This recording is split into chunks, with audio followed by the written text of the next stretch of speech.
Hello everyone, welcome in our political class.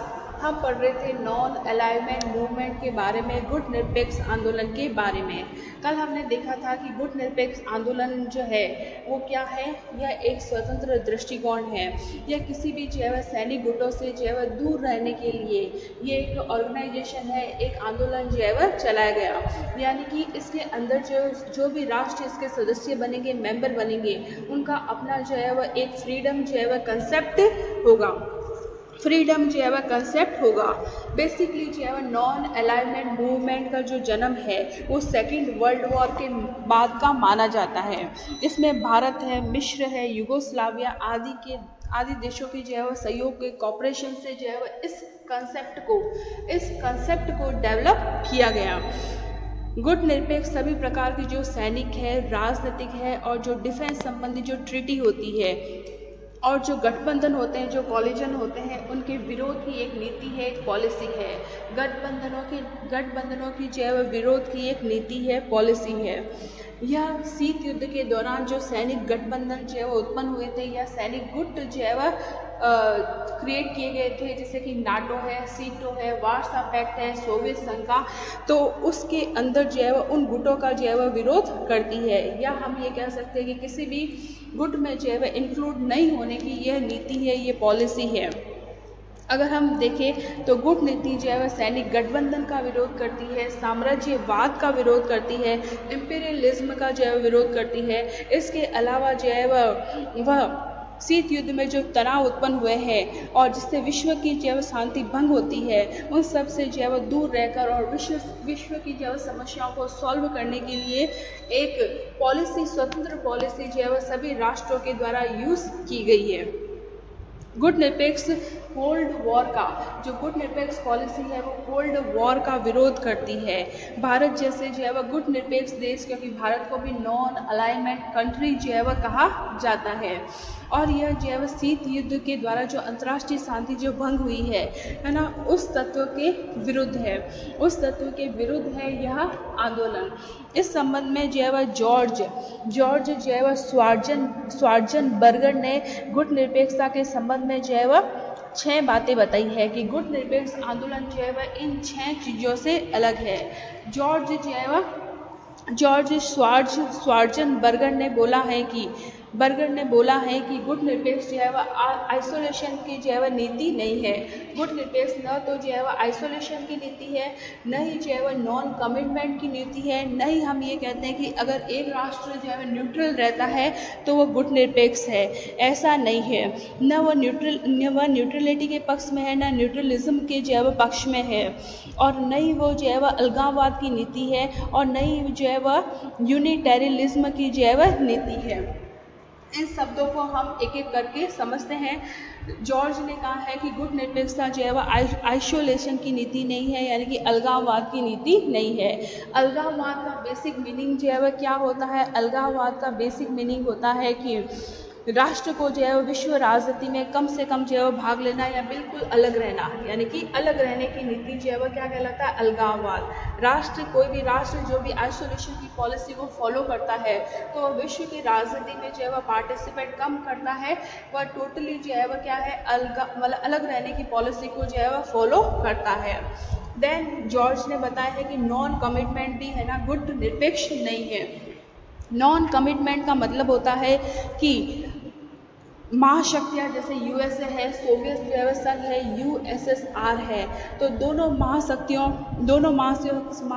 से relationship रखना, लेकिन किसी भी एक के लिए जो है वह पूरी तरह से कमिटमेंट जो है वह नहीं होना। तो यह जो है वह नॉन कमिटमेंट की भी नीति नहीं है कि दोनों महाशक्तियों से संबंध रखो या दूसरी सुप्रीम पावर से संबंध रखो और किसी भी एक के साथ भी पूरी तरह से जो है वह इन्वॉल्व नहीं होना। ठीक है। देन थर्ड जो है वह जॉर्ज ने बताया है न्यूट्रलिटी का मतलब होता है तटस्थता का मीनिंग है कि इस पॉलिसी को जो भी राष्ट्र फॉलो करते हैं वह युद्ध के दौरान जो भी योद्धा राष्ट्र होते हैं या पावरफुल कंट्रीज के बीच में जो युद्ध होता है उसमें जो है वह पार्टिसिपेट नहीं करता है, उसमें अलग रहता है। तो जॉर्ज ने नॉन अलाइनमेंट को जो है न्यूट्रलिटी भी नहीं कहा है। उन्होंने कहा है कि भाई जो गुट निरपेक्ष आंदोलन है वो आइसोलेशनिज्म जो है नहीं होना चाहिए, नॉन कमिटमेंट नहीं होना चाहिए, न्यूट्रलिटी जो है नहीं होना चाहिए।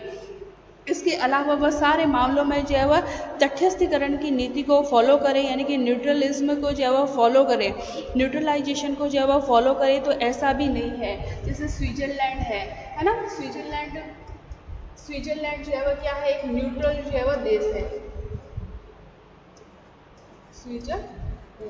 स्विट्जरलैंड को जो है एक न्यूट्रल जो है कंट्री जो है कहा गया है, वह किसी भी मामलों में हमेशा जो है तटस्थीकरण की नीति को जो है वह फॉलो करता है। इसके अलावा है नॉन इन्वॉल्वमेंट, यानी कि अलग्नता की नीति, यानी कि परस्पर विरोधी विचारधाराओं के मध्य में दो कंट्रीज के मध्य में दो पावरफुल कंट्रीज की जो कंसेप्ट है, जैसे फॉर एग्जांपल कैपिटलिज्म है और कम्युनिज्म है, उनके बीच में जो है विरोध चल रहा है, तो किसी भी कंसेप्ट को जो है वो फॉलो नहीं करना, यानी कि नॉन इन्वॉल्वमेंट की जो है वो आपका गुट निरपेक्ष जो है वह नहीं है। Is that clear? जॉर्ज ने कहा है कि गुट निरपेक्ष जो है वह एक पक्षपात की भी नीति नहीं है, यूनिटेरियलिज्म की भी पॉलिसी नहीं है। इसके अंतर्गत जैसे एक देश ने जो है निःशस्त्रीकरण के आदर्शों को पालन किया है, तो वह इस बात में पर बिल्कुल ध्यान नहीं देगा कि दूसरे देश भी ऐसा कर रहे हैं या नहीं कर रहे हैं। यानी कि एक चीज़ का जो है वह समर्थन करना और दूसरे राष्ट्र क्या कर रहे हैं क्या नहीं कर रहे, इसका कोई मीनिंग नहीं रहता है। नॉन इन्वॉल्वमेंट, यानी कि किसी भी विचारधारा के अंतर्गत जो है वह नहीं पढ़ना, परस्पर जो है विरोधी विचारधाराओं के मध्य जो संघर्ष चल रहा है उसमें जो है वह नहीं पढ़ना और सबसे अलग जो है वह रहना, वो गुट निरपेक्ष नहीं है। तो जॉर्ज ने इन 6 बातों से अलग गुट निरपेक्षता को बताया है। Is that clear? अब हम लेंगे गुट निरपेक्षता को जो प्रोत्साहित करने वाले तत्वों के बारे में, कि नॉन अलाइनमेंट मूवमेंट को कौन कौन से जो है एलिमेंट्स ने प्रोत्साहित किया है या फेवर किया है। तो प्रोत्साहन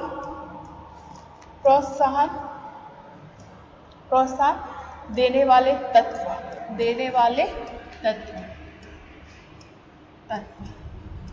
नॉन अलाइनमेंट मूवमेंट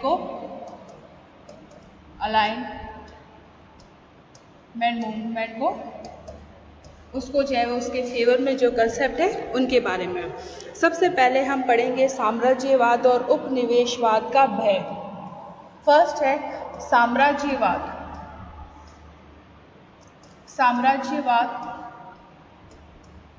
और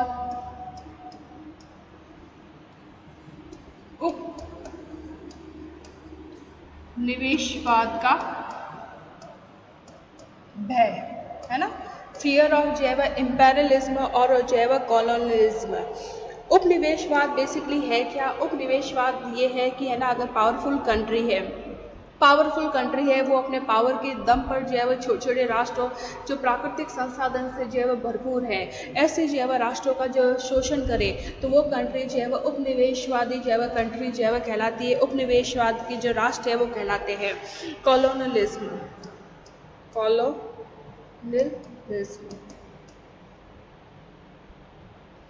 ठीक है। तो इम्पीरियलिज्म और जो है वह कॉलोनियलिज्म का जो है वह फियर, सेकेंड वर्ल्ड वॉर के बाद में जो है वह विश्व 2 गुटों के अंदर डिवाइड हो गया था, यूएसए और यूएसएसआर के बीच में। यूएसए और यूएसएसआर के बीच में जो है वह पूरा विश्व 2 भागों के अंदर डिवाइड हो रहा था। जो मित्र राष्ट्र है अमेरिका और सोवियत संघ के, उसके जो मित्र राष्ट्र है वो समाजवाद और उपनिवेशवाद के प्रमुख प्रणेता रहे हैं। और जो उनके जैसे साथ में जो कंट्री थी, ब्रिटेन है, फ्रांस है, वो उसमें साम्राज्यवाद था, उपनिवेशवाद के जो है वो प्रमुख वो राष्ट्र रहे हैं। और सेकंड जो है विश्व के देश भी जो है वह साम्राज्यवाद और उपनिवेशवाद के जो कष्टों को पूरी तरह से जो है वह भुगत चुके थे, इसलिए अब वो साम्राज्यवाद और उपनिवेशवाद के साथ में जो है वह नहीं पढ़ना चाहते थे। अगर विश्व के जो है वह अदर कंट्री इन दोनों देशों के जो है वह गुटों की जो है वह सदस्यता स्वीकार करते, तो कहीं ना कहीं वापस वो जो है वह साम्राज्यवाद, इम्पेरियलिज्म जो है वह इम्पेरियलिज्म और उपनिवेशवाद की चपेट में वापस आ सकते थे। इसलिए जो है वह इस बात की जो है वह भय से भी उन्होंने जो है वह अपनी एक स्वतंत्र नीति जो है वह अपनाए, जिसको नॉन अलाइनमेंट मूवमेंट जो है वह कहते हैं। तो सेकेंड वर्ल्ड वॉर के बाद में जो है वह थर्ड विश्व के जो है वह सारे देशों ने साम्राज्यवाद और उपनिवेशवाद से जो है दूर रहने के लिए इस कॉन्सेप्ट को जो है वह फॉलो किया। देन सेकंड है गठबंधन राजनीति का विरोध। सेकंड गठबंधन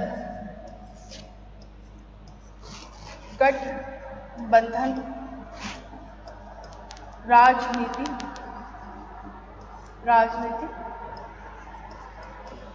का विरोध। जो कॉलिशन पॉलिटिक्स थी उसका जो है वह विरोध जो है वह किया गया, या अपोजिशन जो है वह किया गया ऑफ कॉलिशन पॉलिटिक्स। अपोजिशन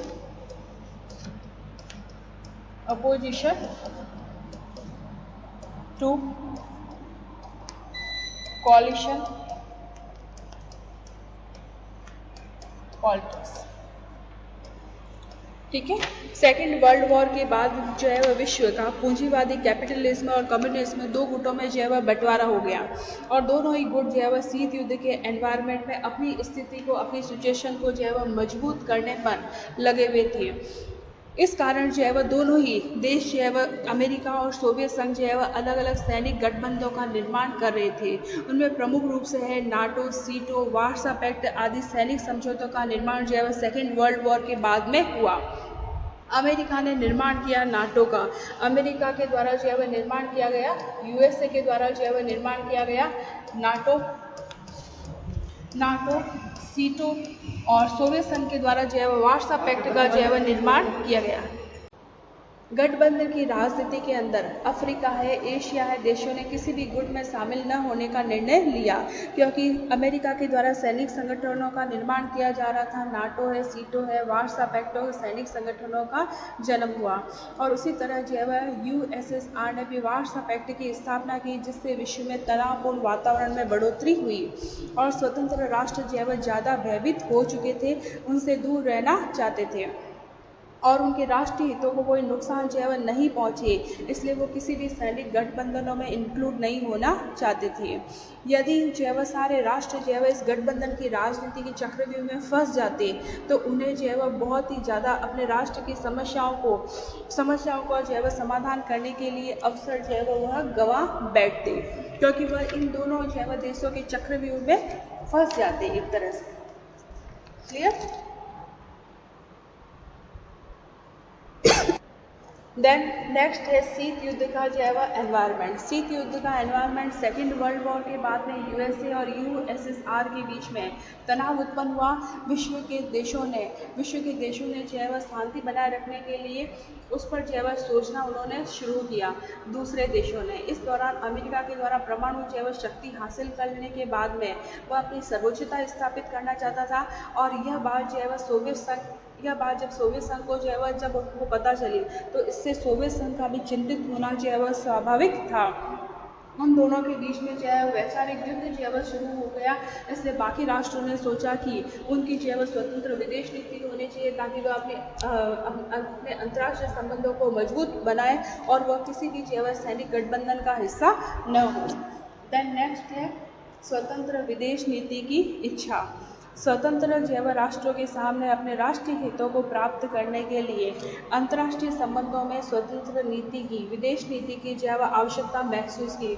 सभी राष्ट्रों ने सोचा कि उनकी जो है वह स्वतंत्र जो है वह फॉरेन पॉलिसी जो है वह होनी चाहिए। यदि वे किसी गुट में शामिल हो जाते हैं तो उनकी स्वतंत्रता जो है वह सीमित हो जाएगी और वे अंतर्राष्ट्रीय मंच पर जो है वह निर्णय नहीं ले सकते हैं। और इस तरह से जो है वह गुटबंदी को स्वीकार करने का मीनिंग यह होगा कि अपनी स्वतंत्रता का जो है वह त्याग करना। क्लियर बच्चों?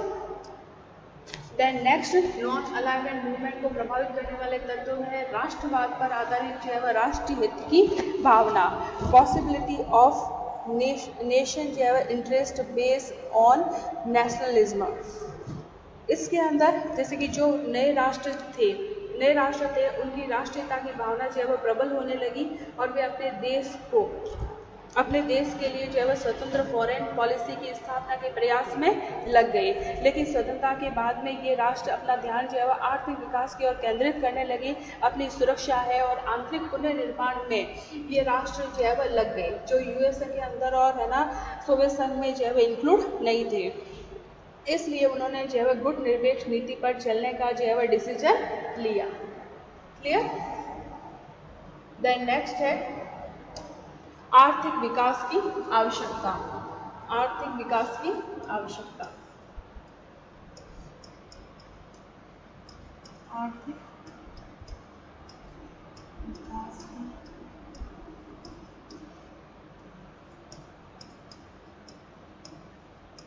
आवश्यकता। सारे जो है वह नवोदित स्वतंत्र राष्ट्रों के सामने आर्थिक विकास की समस्या जो है वह खड़ी थी, और वह प्रमुख समस्या जो है वह थी उनके पास प्राकृतिक साधन और मैन पावर तो था, लेकिन उनको प्रयोग करने के लिए उचित टेक्निक का जो है वह अभाव था। वे किसी भी एक गुट में जो है वह शामिल हो जाते तो दूसरों देशों से जो है वह आर्थिक सहायता जो उनको इकोनॉमिकली हेल्प मिल रही थी वो रुक जाती। इसलिए उन्होंने जो है वह तकनीकी कौशल जो है वह प्राप्त करने के लिए गुटों से जो है वह दूर रहने का उन्होंने डिसीजन लिया। उन्होंने कहा कि हम जो है वह किसी भी गुट में जो है वह इंक्लूड नहीं होंगे। तो ये शीत युद्ध को प्रभावित करने के जो है वह मेन तत्व जो है वह एलिमेंट रहे हैं। अब हम लेंगे गुट निरपेक्षता की उपलब्धियां, गुट निरपेक्ष आंदोलन की उपलब्धियां। गुट निरपेक्षता की उपलब्धियां।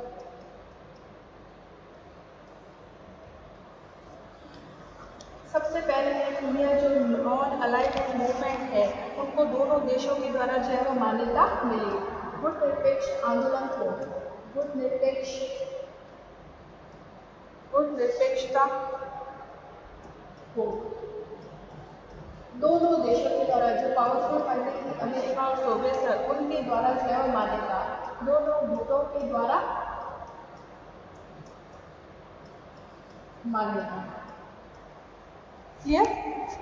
फिर बाद में इसका सबसे बड़ा जो हुआ कि विश्व राजनीति में संघर्षों को टाला जाने लगा। विश्व राजनीति के अंदर जो संघर्ष थे उनको जो है टाला जाने लगा। विश्व राजनीति में संघर्ष का टालना।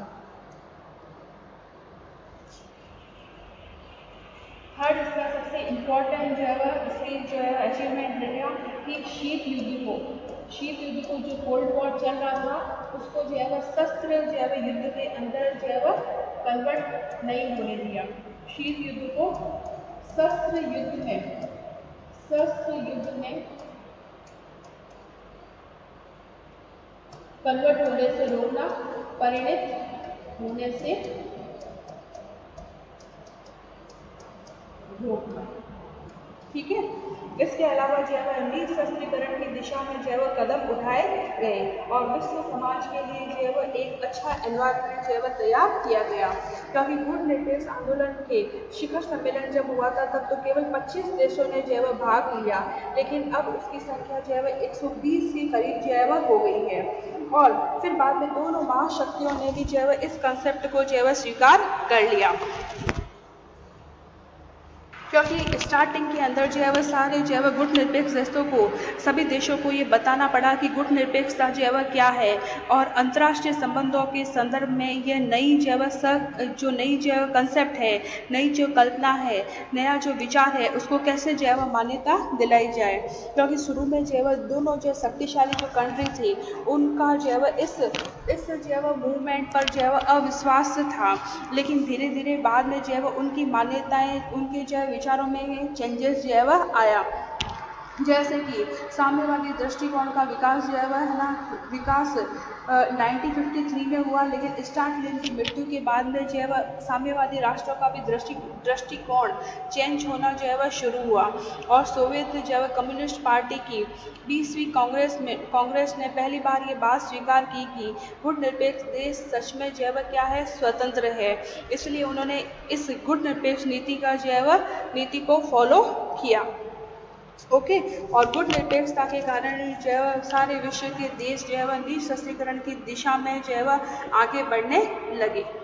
और न्यूक्लियर जो है वह अस्त्रों पर भी प्रतिबंध जो है लगाने के प्रस्ताव पर जो है वह बहुत सारे देशों ने जो है वह सिग्नेचर किए थे। यहाँ तक क्लियर बच्चों?